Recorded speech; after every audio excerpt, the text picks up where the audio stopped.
Alhamdulillahirabbil alamin.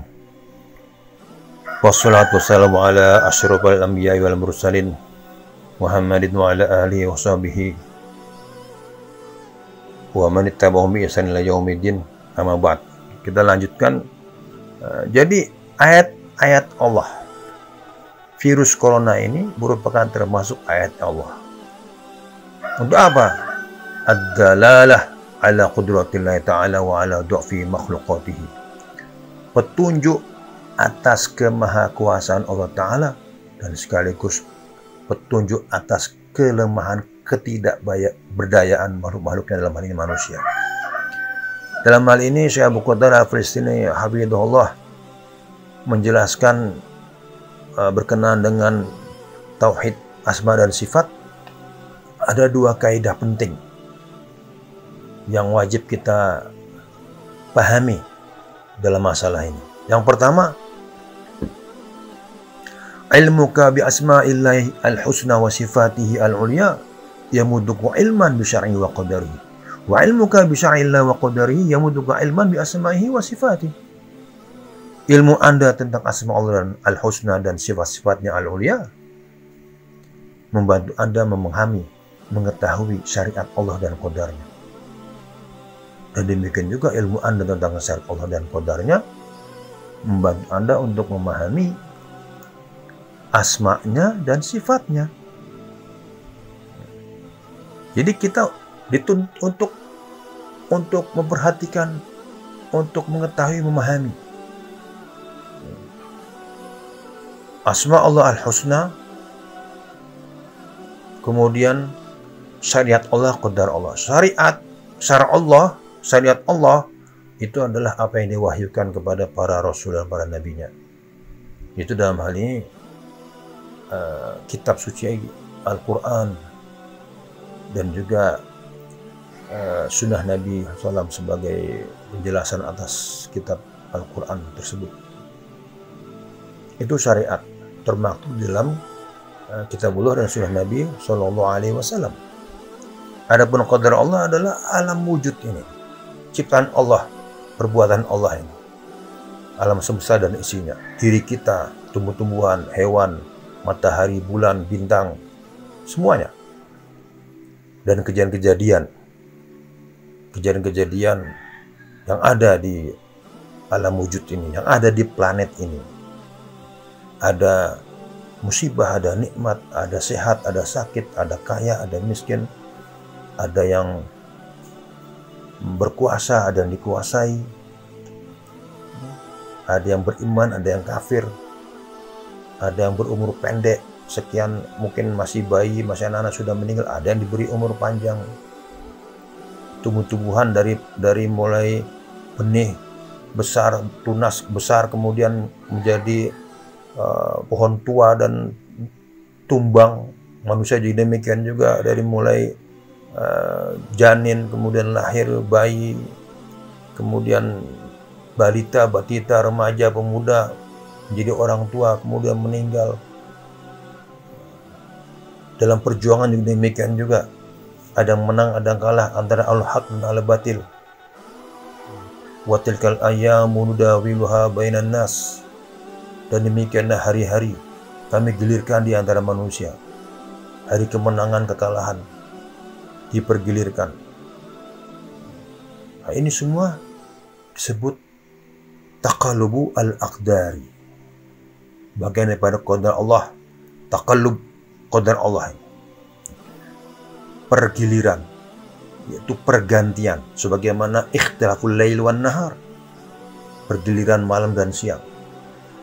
Jadi qadar Allah ini, taqallub aqdar ini, itu adalah tajalliyah asma'illah wa sifatihi, merupakan manifestasi asma Allah dan sifat-sifatnya. Sedangkan syariat Allah adalah tahaqquq ubudiyatihi, untuk realisasi ubudiyah kepada Allah. Di dalam surat At-Talaq ayat 12, Allah Subhanahu wa taala berfirman, Allahul ladzi khalaqa sab'a samawati wa bil ardi mithlahun yatanazzalu amru bainahun lita'lamu annallaha ala kulli syai'in qadir wa annallaha qad ahata bi kulli syai'in ilma. Allah yang menciptakan 7 langit dan bumi juga seperti itu. Turun perintah di antara keduanya. Perintah syar'i, perintah kauni. Untuk apa? Lita'lamu, agar supaya kalian mengetahui. Jadi wajib bagi kita untuk memperhatikan ini supaya kita mengetahui. Mengetahui apa? Yaitu ma'rifatullah, mengenal Allah Ta'ala. Man huwallah, siapa Allah? Annallaha ala kulli syai'in qadir, bahwasanya Allah Maha Kuasa atas segala sesuatu. Rabbana ma khalaqta hadza batila, Rabb kami, tidaklah Engkau ciptakan ini sia-sia, karena Engkau adalah Al-Hakim. Wa annallaha qad ahata bi kulli syai'in ilma, dan bahwasanya Allah ilmunya meliputi segala sesuatu. Ma'rifatullah. Dalam ayat yang lain, wa ma khalaqtul jinna wal insa illa liya'budun, dan tidaklah aku ciptakan di manusia kecuali untuk beribadah kepadaku Allah. Surah Ad-Dariyat ayat 56. Jadi di surat At-Tolak tadi liyu'lam, untuk diketahui man huwallah, sifat-sifat Allah, asma Allah. Surah Ad-Dariyat liyu'bad, untuk beribadah, untuk diibadahi. Sehingga ada kaidah yang kedua, kullama izdada ilman bi asma'illahi wa sifatihi kullama izdada tata'abudan lahu. Tatkala bertambah ilmu tentang asma Allah dan sifatnya, maka bertambah pula ta'abudnya kepada Allah Ta'ala. Semakin seseorang itu mengenal Allah, semakin seseorang itu memahami, mengerti, mengetahui ma'rifatullah, maka dia akan semakin meningkat kuantitas kualitas ta'abudnya kepada Allah, peribadatannya kepada Allah SWT. Subhanaka faqina adzabannar, itu adalah ta'abud. Jadi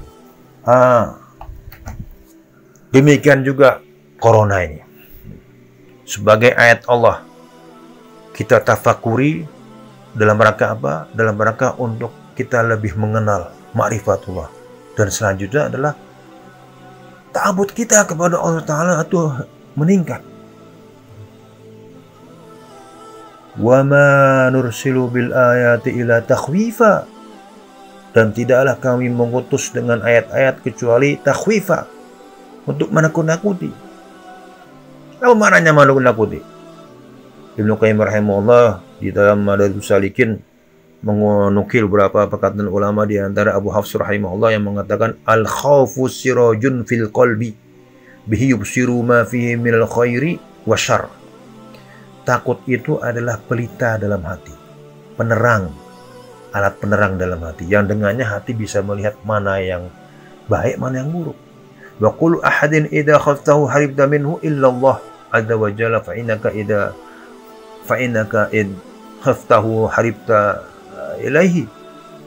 Dan setiap sesuatu jika engkau takut darinya, maka engkau akan lari darinya, kecuali Allah azza wa jalla.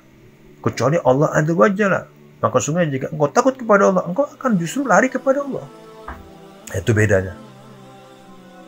Jadi ayat-ayat ini sebagai takhwifan. Kita, virus corona makhluk kecil, itu saja sudah demikian menakutkan. Tapi persoalannya bagi orang bertauhid, itu menambah takut kepada yang Maha menciptakan corona. Ya mungkin sebagian orang mengatakan corona ini rekayasa, oke lah. Tapi siapa? Itu sebab. Siapa yang menciptakan sebab? Allah SWT. Semua tidak terlepas, semua kejadian ini tidak terlepas daripada qudratullah, iradah Allah, kemahakuasaan Allah sebagai Al-Khaliq. Takhwifa.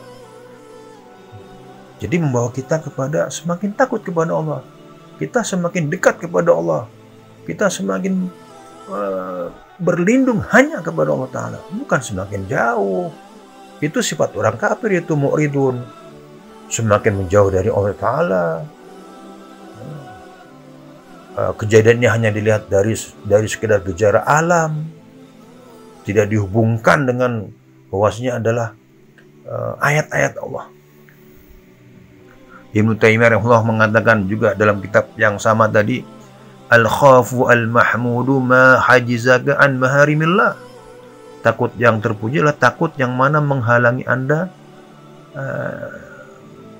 dari hal-hal yang diharapkan Allah Ta'ala.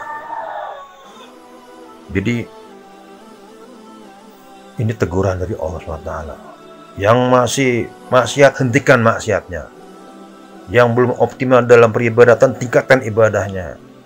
Yang masih malas-malasan untuk peduli kepada umat, untuk ikut dalam perjuangan Iqamatuddin, ini teguran saatnya untuk lebih aktif, lebih produktif, lebih memberikan kontribusinya.